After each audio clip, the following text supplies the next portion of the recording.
Assalamualaikum warahmatullahi wabarakatuh. Apa kabarnya moms dan juga teman-teman semua? Semoga senantiasa dalam keadaan sehat, dimudahkan serta dilancarkan rezekinya dan bahagia selalu ya.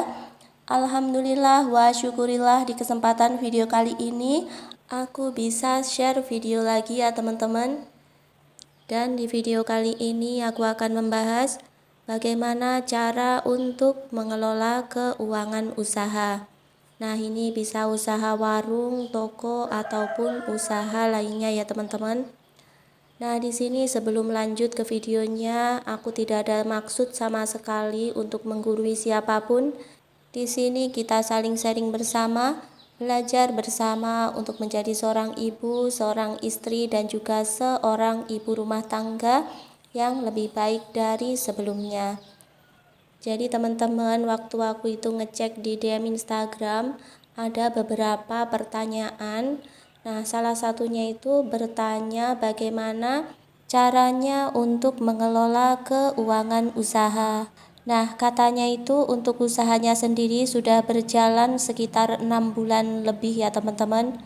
Dan untuk usaha itu sendiri yaitu usaha warung yang menyediakan kebutuhan seperti sembako ya teman-teman.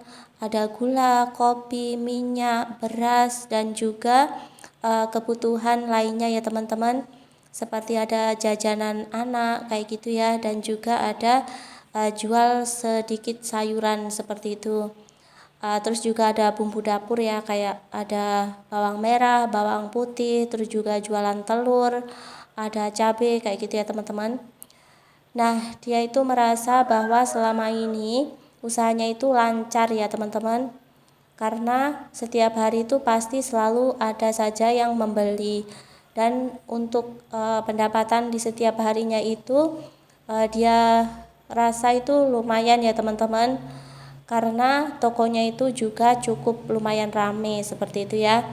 Namun di sini setelah berjalan selama kurang lebih 6 bulan, meskipun untuk dagangannya itu selalu laku dan banyak yang habis, tetapi setelah dicek dan juga dihitung-hitung, ternyata uang dagangannya selama ini tuh juga ikutan habis ya teman-teman. Jadi dagangannya habis dan juga modal di toko itu juga ikutan habis. Nah, akhirnya dia itu harus nambah modal lagi dengan pinjam di bank ya teman-teman. Nah, itu juga sama ya teman-teman, setelah membeli dagangan terus juga dagangannya habis, begitupun dengan uang hasil jualan itu juga ikutan habis ya teman-teman. Nah, akhirnya dia itu nemuin video aku yang beberapa tahun lalu dan dia nge-DM di Instagram aku ya teman-teman. Mungkin juga teman-teman di sini yang punya usaha warung sembako ya ataupun toko pernah mengalami hal yang sama. Nah, di sini aku punya beberapa solusi untuk teman-teman semua ya. Semoga solusi di sini ini bisa bermanfaat dan bisa diterapkan di warung sembako teman-teman ya. Dan semoga saja yang punya warung ataupun toko, aku doakan semoga saja usahanya semakin lancar dan juga semakin laris ya teman-teman. Lalu bagaimana jika kita mengalami hal yang sama? Bagaimanakah solusi yang harus kita lakukan? Nah, di sini yang pertama, kita itu jangan terlalu berekspektasi tinggi ketika kita memulai usaha warung ataupun toko ya teman-teman. Terkadang kita itu berpikiran bahwa usaha yang kita jalani pasti penghasilannya itu banyak, besar gitu ya teman-teman. Jadinya berpikiran bahwa uang hasil penjualan itu merupakan uang milik kita semua. Jadi semaunya kita gunakan untuk apa aja itu menjadi hak kita kayak gitu ya teman-teman. Padahal yang betul bukan seperti itu ya. Nah, uang yang kita terima itu sebenarnya hasil penjualan itu bukanlah penghasilan kita semuanya ya teman-teman, bukanlah penghasilan bersih. Karena hasil penjualan itu pasti ada uang modal ya teman-teman. Sedangkan keuntungan kita biasanya itu Rp500 sampai Rp2.000 per item dagangan yang kita jual ya teman-teman. Nah, misalkan dalam sehari omset yang kita terima itu 1 juta, itu kurang lebih keuntungan kita mungkin sekitar Rp100.000 atau bisa jadi kurang ya teman-teman. Dan aku kasih contoh, misalkan dalam sehari kita mendapatkan Rp500.000, sedangkan untuk modal itu sendiri ternyata sebesar Rp450.000 ya teman-teman.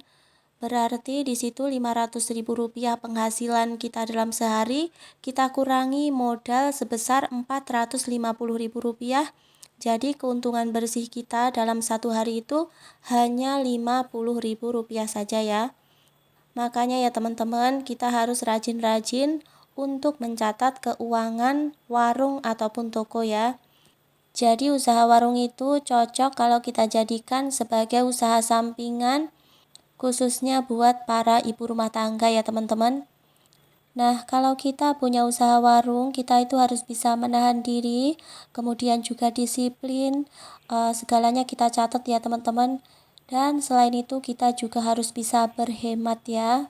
Karena meskipun penghasilan tadi banyak ya teman-teman, tapi kita harus menyisihkan juga untuk modal yang nantinya kita gunakan untuk membeli barang dagangan baru untuk mengisi warung ataupun toko kita ya teman-teman. Jadi uangnya itu kita putar kembali seperti itu ya. Kemudian untuk solusi yang kedua, apabila dagangan kita itu laris tapi uangnya cepat habis, nah solusinya biar uang kita itu tidak cepat habis, kita harus memposisikan diri kita itu sebagai karyawan ya. Meskipun usaha tadi adalah usaha milik kita sendiri ya teman-teman. Nah di sini kenapa kita harus sebagai karyawan? Jadi kita juga harus disiplin. Nah, kita itu biar gak semaunya aja memakai keuangan toko ataupun warung yang kita punya ya teman-teman. Jadi gak sembarangan kita itu bisa mengambil uang berapapun dari penjualan ataupun dari hasil penjualan kita setiap harinya seperti itu ya. Nah, kalau kita semaunya aja mengambil uang, lama-lama uang yang kita terima dari hasil penjualan juga akan habis ya teman-teman. Jadi kita harus disiplin ya, kita harus membuat peraturan sendiri untuk gaji kita ya teman-teman. Nah seperti apa contohnya? Misalkan di sini itu penghasilan kita, kita ambil aja maunya itu harian atau mingguan atau bulanan ya teman-teman. Itu bebas, bisa kita buat sendiri ya. Kemudian juga kita harus disiplin ya dalam membuka warung. Misalkan kalau jam 7 pagi itu sudah buka, ya kita setiap jam 7 pagi itu sudah buka ya teman-teman. Jadi biar usaha kita itu selalu lancar seperti itu ya. Kemudian juga kita harus jujur dalam keuangan warung ya teman-teman. Jangan kita campur adukan keuangan pribadi kita dengan keuangan warung yang kita kelola seperti itu ya teman-teman. Kemudian di sini cara menentukan penghasilan kita itu bagaimana? Nah, caranya penghasilan bersih itu kita kurangi dengan biaya operasional di toko ataupun warung yang termasuk ke dalam biaya operasional toko, yaitu seperti untuk membayar listrik ataupun untuk bensin kita saat kulakan barang ya teman-teman, atau juga untuk wifi dan untuk membeli rak-rak yang ada di toko ya teman-teman, atau kita butuh etalase mungkin ya. Jadi kita bisa mengambil sebagai biaya operasional. Dan di sini kita kurangi lagi dengan penambahan modal ya teman-teman.